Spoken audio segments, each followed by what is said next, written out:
Hey guys, welcome to India online form YouTube channel. Guys, आज की इस video में हम बात करने वाले हैं सेल ऑनलाइन फॉर्म 2022 के अपडेट के बारे में। कैसे आप अपने steel authority of India limited के मैनेजमेंट ट्रेनिंग के लिए ऑनलाइन फॉर्म फिल कर सकते हो, इसकी पूरी डिटेल हम आपको यहाँ पर स्टेप बाय स्टेप रजिस्ट्रेशन से लेकर प्रिंट तक दिखाएंगे। बस आपको इस वीडियो को स्किप किए बिना शुरू से लेकर एंड तक देखना है। उसके बाद वीडियो पसंद आए तो इसे लाइक और शेयर कर दें। चैनल पर नए हो तो इसे सब्सक्राइब कर लें। तो गाइज, बिना कोई वक्त गंवाए चलिए शुरू करते हैं। आपको इस वीडियो के डिस्क्रिप्शन बॉक्स में हमारी वेबसाइट के इस पेज का लिंक मिल जाएगा। यहाँ पर आपको इस भर्ती की पूरी डिटेल प्रोवाइड कराई गई है। जैसे कि steel authority of India limited यानी कि सेल ने मैनेजमेंट ट्रेनिंग के लिए नोटिफिकेशन जारी कर दिया है। यहाँ पर 245 पोस्ट के लिए फॉर्म भरे जा रहे हैं। डेट की अगर बात की जाए तो यहाँ पर 3 नवंबर 2022 से 23 नवंबर 2022 तक आप अपने ऑनलाइन फॉर्म फिल कर सकते हो। यहीं पर आपको इंपोर्टेंट लिंक सेक्शन प्रोवाइड कराया गया है। यहाँ पर ऑफिशियल नोटिफिकेशन पीडीएफ लिंक पर क्लिक करके आप इस भर्ती का ऑफिशियल नोटिफिकेशन चेक कर सकते हो। उसके बाद आप अपने ऑनलाइन फॉर्म फिल कर सकते हो, जिसके लिए आपको लिंक भी यहीं पर प्रोवाइड कराया गया है। यहाँ पर आपको अप्लाई ऑनलाइन का ये लिंक प्रोवाइड कराया गया है। जैसे ही आप इस लिंक पर क्लिक करोगे तो आपके सामने यहाँ पर ये सेल का ऑनलाइन पोर्टल खुल जाएगा। अगर आपने पहले रजिस्ट्रेशन कर रखा है तो आपको रजिस्टर्ड यूजर पर जाकर अपना लॉगिन कर लेना है। और अगर आप यहाँ पर फर्स्ट टाइम आए हो और किसी भी रिक्रूटमेंट के लिए फर्स्ट टाइम आप अप्लाई करने जा रहे हो तो आपको यहाँ पर न्यू यूजर इस लिंक पर क्लिक करना है। फिर आपके सामने यहाँ पर steel authority of India limited का एक नया इंटरफेस खुल जाएगा। यहाँ पर आपको सिलेक्ट प्लांट में जाकर कॉर्पोरेट ऑफिस सेलेक्ट कर लेना है और फिर सबमिट बटन पर क्लिक करना है। एक बार फिर से आपके सामने नया इंटरफेस खुलेगा। यहाँ पर आपको अपनी लॉगिन आईडी क्रिएट करनी है। Create login ID text box area में आकर मिनिमम यहाँ पर उसकी लेंथ 5 होनी चाहिए और मैक्सिमम 15 कैरेक्टर की होनी चाहिए। ये आईडी आपकी अल्फा न्यूमेरिक फॉर्मेट में होनी चाहिए। आंसर प्रोवाइड कराते ही आपको यहाँ पर अपनी लॉगिन आईडी चेक अवेलेबिलिटी इस बटन पर क्लिक करने के बाद चेक कर लेना है कि आपकी ये लॉगिन आईडी अवेलेबल है या फिर नहीं। अगर नहीं है तो आपको दोबारा से अपनी लॉगिन आईडी के कैरेक्टर सेलेक्ट करके फिर उसको क्रिएट कर लेना है। नेक्स्ट आपके सामने यहाँ पर कुछ इस तरह से इंटरफेस खुल जाएगा। यहाँ पर आपकी लॉगिन आईडी क्रिएट हो चुकी है। अब आपको यहाँ पर अपनी लॉगिन डिटेल्स एंटर करनी है। सबसे पहले यहाँ पर आपको अपना पासवर्ड एंटर करना है। पासवर्ड आपका मिनिमम 8 कैरेक्टर और मैक्सिमम 15 कैरेक्टर का होना चाहिए। आपका पासवर्ड अल्फा न्यूमेरिक फॉर्मेट में होना चाहिए। उसके बाद यहाँ पर आपको अपना पासवर्ड एक बार फिर से कंफर्म पासवर्ड फील्ड में एंटर करना होगा। पासवर्ड एंटर करने के बाद आपको अपनी ईमेल आईडी यहाँ पर 2 बार एंटर करनी है। अपना पासवर्ड और ईमेल आईडी की डिटेल्स एंटर करने के बाद यहाँ पर अब आपको अपनी पर्सनल डिटेल्स एंटर करनी है। सबसे पहले यहाँ पर आपको अपना नाम एंटर करना है। उसके बाद आपको अपना मोबाइल नंबर यहाँ पर एंटर कर देना है। नेक्स्ट आपको यहाँ पर अपने फादर का नाम एंटर करना है। फिर आपको अपनी मदर का नाम एंटर करना है। उसके बाद यहाँ पर आपको अपना जेंडर सिलेक्ट कर लेना है, मेल या फिर फीमेल। उसके बाद आपको अपना मैरिटल स्टेटस सिलेक्ट करना है, मैरिड या फिर अनमैरिड। और उसके बाद आपको यहाँ पर अपना रिलीजन सिलेक्ट कर लेना है। नेक्स्ट आपको यहाँ पर अपनी डेट ऑफ बर्थ एंटर करनी है। नेक्स्ट आपको अपनी कैटेगरी यहाँ से सिलेक्ट करनी है, SC, ST, OBC, EWS या फिर जनरल। कैटेगरी सिलेक्ट करने के बाद यहाँ पर आपको अपनी नेशनलिटी सिलेक्ट कर लेनी है। फिर आपको बताना है कि क्या आप एक सर्विसमैन हो, येस या नो आपको यहाँ पर सिलेक्ट करना है। और उसके बाद आपको बताना है कि क्या आप PWD कैटेगरी से बिलोंग करते हो, येस या नो यहाँ पर आपको अपने अकॉर्डिंग सिलेक्ट कर लेना है।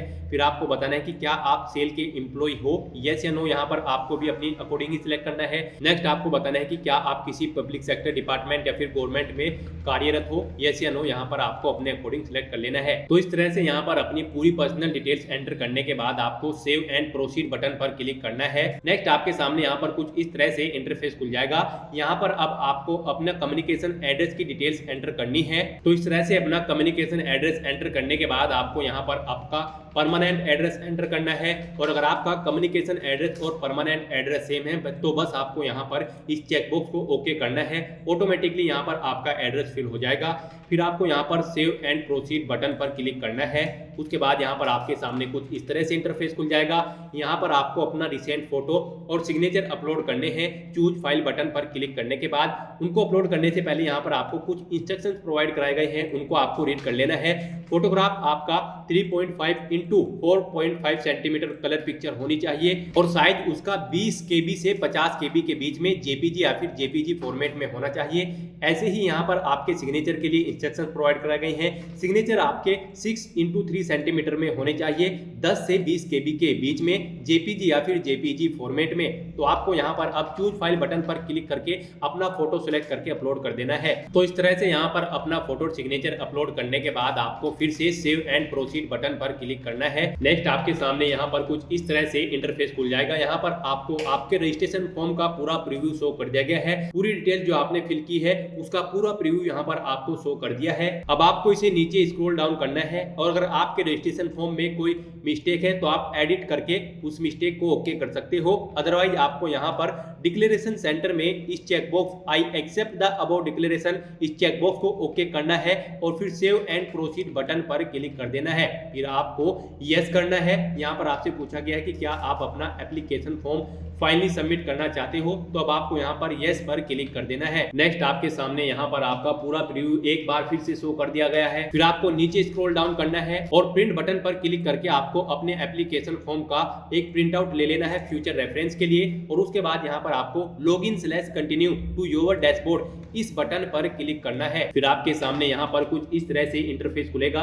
यहाँ पर अब आपको सिलेक्ट प्लांट में जाकर कॉर्पोरेट ऑफिस सिलेक्ट करना है। फिर अपनी लॉगिन आईडी जो आपको प्रोवाइड कराई है वो यहाँ पर एंटर करने के बाद पासवर्ड एंटर करना है जो आपने क्रिएट किया था और फिर इस कैप्चा का आंसर यहाँ पर एंटर करना है और उसके बाद सबमिट बटन पर क्लिक करके अपने डैशबोर्ड में एंटर कर लेना है। नेक्स्ट आपके सामने यहाँ पर कुछ इस तरह से इंटरफेस खुल जाएगा। यहाँ पर आपको आपका पूरा डैशबोर्ड क्रिएट करके प्रोवाइड करा दिया गया है। अपनी प्रोफाइल तो आप ऑलरेडी यहाँ पर बना चुके हो। अब आपको यहाँ पर करंट ओपनिंग्स इस लिंक पर क्लिक करना है।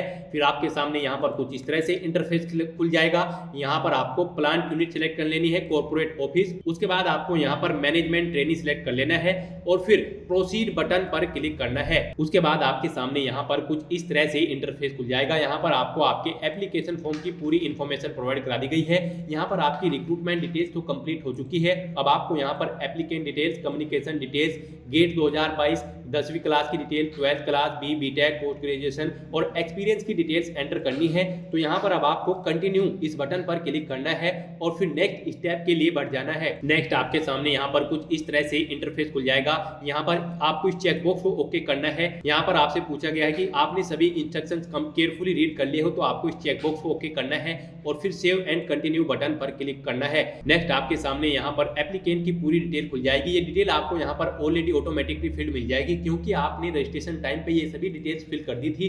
अब आपको इसे नीचे स्क्रॉल डाउन करना है और इस चेकबॉक्स को ओके करने के बाद सेव एंड कंटिन्यू बटन पर क्लिक करना है। फिर आपके सामने यहाँ पर कुछ इस तरह से डिटेल खुल जाएगी। यहाँ पर आपके एड्रेस की डिटेल खुल चुकी है, इसे भी आपको केयरफुली चेक कर लेना है और फिर नीचे स्क्रॉल डाउन करने के बाद इस चेकबॉक्स को ओके करना है और सेव एंड कंटिन्यू बटन पर क्लिक करना है। अब आपसे यहाँ पर पूछा गया है कि क्या आपने गेट 2022 पास आउट कर रखा है, यस या नो यहाँ पर आपको सिलेक्ट करना है। यस ही आपको यहाँ पर सिलेक्ट करना होगा। उसके बाद आपको गेट 2022 की पूरी डिटेल यहाँ पर एंटर करनी है, जैसे कि सबसे पहले पेपर कोड, उसके बाद कैंडिडेट का नाम जो स्कोर कार्ड में गेट के लिखा गया है वो नाम आपको यहाँ पर एंटर करना है। फिर गेट स्कोर यहाँ पर बताना है कि कितना स्कोर आपने किया था गेट के एग्जाम में, कितने मार्क्स आपने ऑब्टेन किए थे। उसके बाद यहाँ पर आपको अपना रजिस्ट्रेशन नंबर और यहाँ पर कैटेगरी बतानी है गेट 2022 की कि कौन सी कैटेगरी में आपने गेट 2022 का एग्जाम दिया था। उसके बाद आपको इस चेकबॉक्स को क्लिक करना है और सेव एंड कंटिन्यू बटन पर क्लिक कर देना है। नेक्स्ट आपके सामने यहाँ पर कुछ इस तरह से इंटरफेस खुल जाएगा। अब आपको यहाँ पर अपनी 10वीं क्लास की पूरी डिटेल्स एंटर करनी है, जैसे कि सबसे पहले यहाँ पर आपको अपना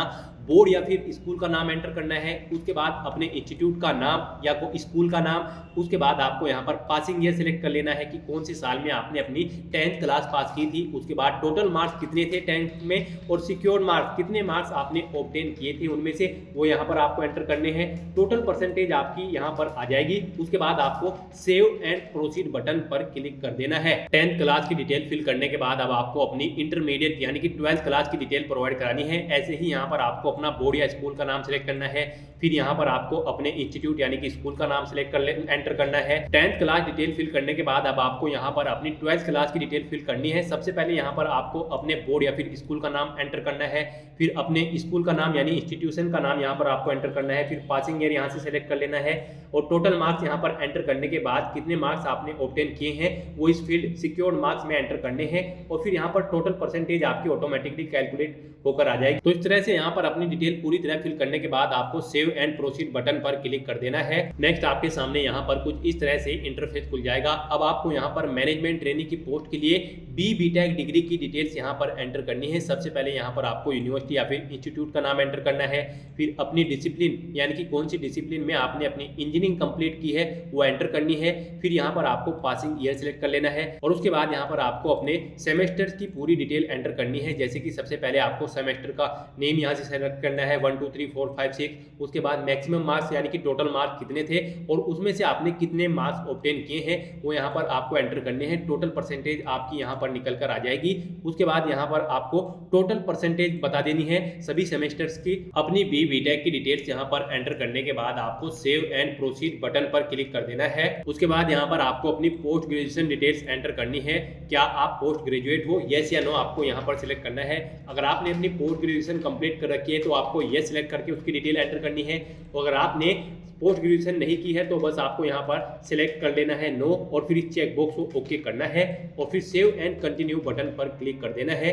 अब उसके बाद यहाँ पर आपके सामने एक्सपीरियंस की डिटेल का कॉलम खुल जाएगा। अब आपको यहाँ पर अपना एक्सपीरियंस की डिटेल्स एंटर करनी है।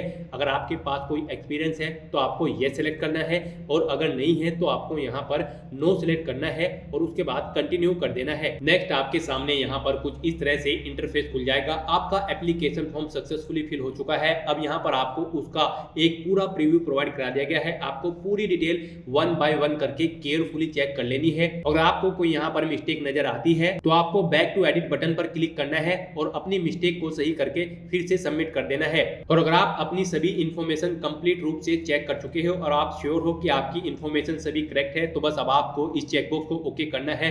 फिर yes I agree to proceed button पर क्लिक करना है और उसके बाद यहाँ पर I agree to final submit my online application इस बटन पर क्लिक कर देना है। तो इस तरह से आपका cell management training online form 2022 successfully submit हो चुका है।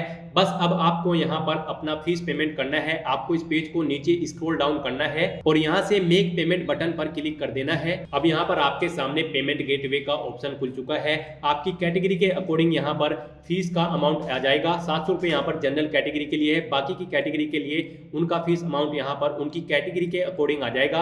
अब यहाँ पर आपको सिलेक्ट पेमेंट गेटवे में जाना है और यहाँ से रोजगार पे इसे सिलेक्ट कर लेना है और फिर यहाँ से आपको ऑनलाइन या NEFT RTGS इनमें से कोई भी मेथड सिलेक्ट कर लेना है। ऑनलाइन यहाँ पर अगर आप सिलेक्ट करते हो तो अब आपको यहाँ पर कुछ इस तरह से इंटरफेस शो हो जाएगा। पेमेंट टाइप ऑनलाइन सिलेक्ट करने के बाद अब आपको यहाँ पर बताना है कि आप अपना payment credit card, debit card, net banking या फिर NEFT नेट बैंकिंग के थ्रू करना चाहते हो। अपने अकॉर्डिंग यहाँ से आपको सिलेक्ट कर लेना है। हम आपको सजेस्ट करेंगे कि आप अपना पेमेंट डेबिट कार्ड या फिर क्रेडिट कार्ड के थ्रू करें। अगर आप डेबिट कार्ड सिलेक्ट करते हो तो आपको अब यहाँ पर प्रोसीड टू पे बटन पर क्लिक करना है। पेमेंट का माध्यम सिलेक्ट करने के बाद आपको प्रोसीड टू पे बटन पर क्लिक करना है। फिर आपके सामने यहाँ पर कुछ इस तरह से इंटरफेस खुल जाएगा। अब आपको यहाँ पर पे now and submit application button पर क्लिक करना है। फिर आपके सामने यहाँ पर कुछ इस तरह से इंटरफेस खुल जाएगा। अब यहाँ पर आपको पे यूजिंग कार्ड इस लिंक पर क्लिक करना है। अब आपको यहाँ पर अपना कार्ड नंबर एंटर करना है, फिर उसकी एक्सपायरी डेट, मंथ और ईयर और फिर अपना कार्ड होल्डर नेम यहाँ पर एंटर करने के बाद 3 डिजिट का CVV नंबर जो आपके कार्ड के पीछे होता है वो यहाँ पर एंटर करना है और फिर पे रुपए 714.29 या फिर आपकी कैटेगरी के अकॉर्डिंग जो भी अमाउंट तय होगा उस पर आपको यहाँ पर क्लिक कर देना है। इस तरह से आपका सक्सेसफुली पेमेंट हो जाएगा और आपका एप्लीकेशन फॉर्म भी सबमिट हो जाएगा। तो गाइस अपना पेमेंट कंप्लीट करने के बाद आपको अपने डैशबोर्ड में आकर अपने एप्लीकेशन फॉर्म का एक पूरा प्रिंट आउट ले लेना है फ्यूचर यूज के लिए। तो गाइस ऐसे आप अपना सेल मैनेजमेंट ट्रेनिंग का ऑनलाइन फॉर्म फिल कर सकते हो। आज की वीडियो में बस इतना ही। आई होप ये वीडियो आपको पसंद आई होगी। पसंद आई हो तो इसे लाइक और शेयर करें। चैनल पर नए हो तो इसे सब्सक्राइब कर लें। Thanks for watching.